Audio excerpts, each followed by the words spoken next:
Have you ever wondered what happens after someone steps away from the life they've built? After decades of dedicating themselves to something meaningful, what remains? Today, we want to share a story about legacy.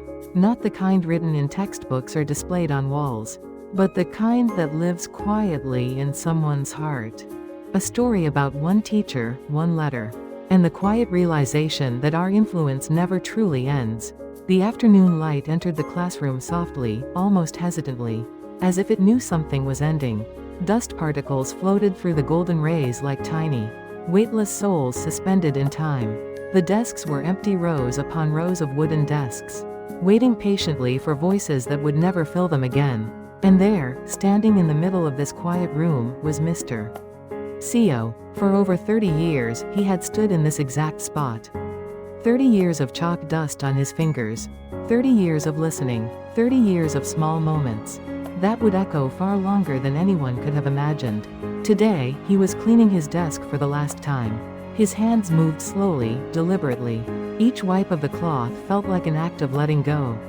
He opened the bottom drawer, the one he rarely used. And there, hidden in the corner, was a yellow envelope.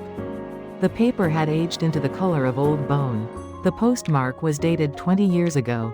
He picked it up carefully, as if holding something fragile from another lifetime. His name was written on the front in careful, youthful handwriting. The kind of handwriting that believed in the future. He sat down slowly in his worn leather chair.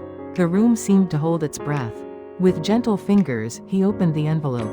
Inside was a letter. Just a letter. But as he read the first words, the classroom seemed to fade away. And another time came alive in his mind.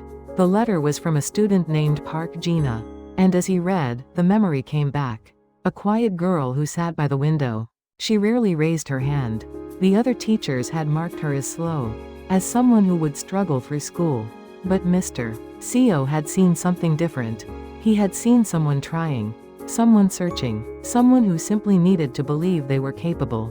The letter spoke of a specific day 20 years ago. Gina had failed an exam. She was ashamed. Her classmates were in the cafeteria, laughing, celebrating their success. But Gina sat alone at her desk, convinced that this failure meant something fatal about who she was. That her worth was measured in test scores. That one bad result meant a bad life. Then Mr. Co. sat down beside her. He didn't tell her she was intelligent. He didn't make false promises. He simply said something that seemed small, but changed everything.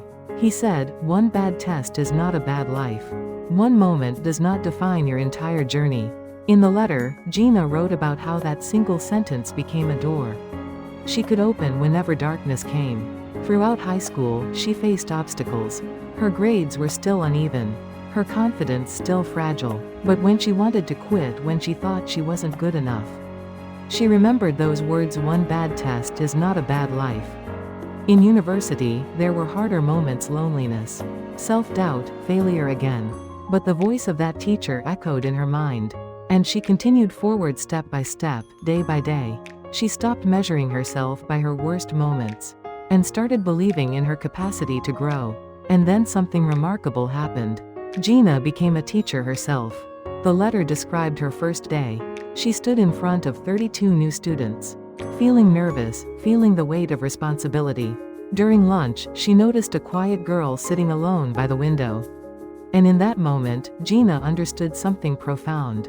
This was not coincidence. This was continuation. This was legacy. She sat down beside that girl, just as Mr.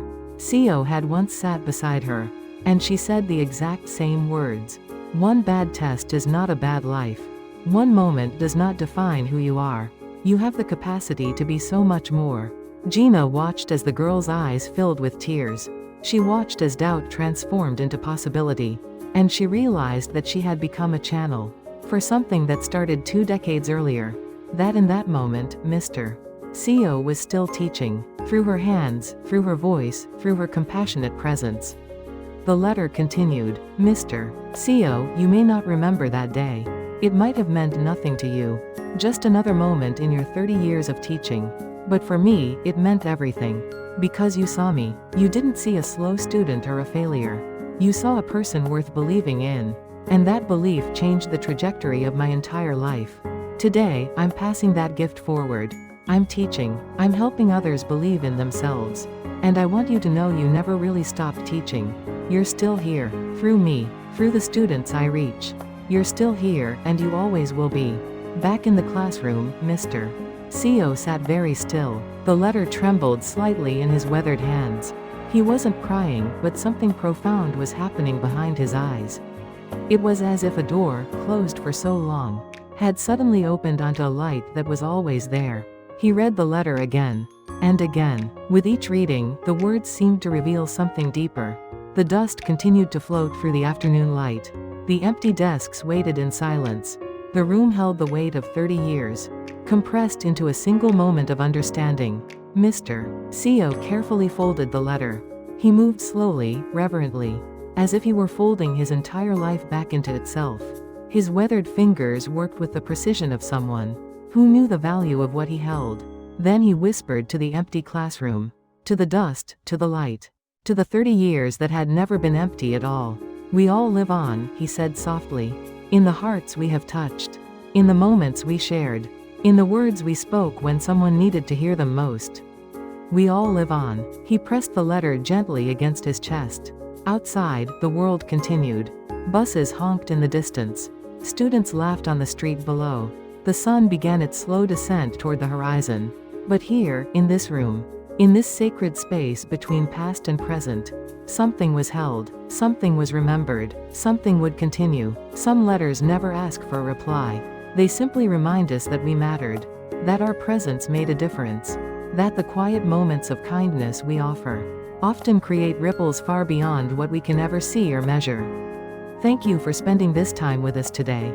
If this story touched your heart, please consider sharing it with someone you care about, because everyone deserves to know that they matter, that their influence is greater than they might ever realize, and that kindness, no matter how small, never truly fades away.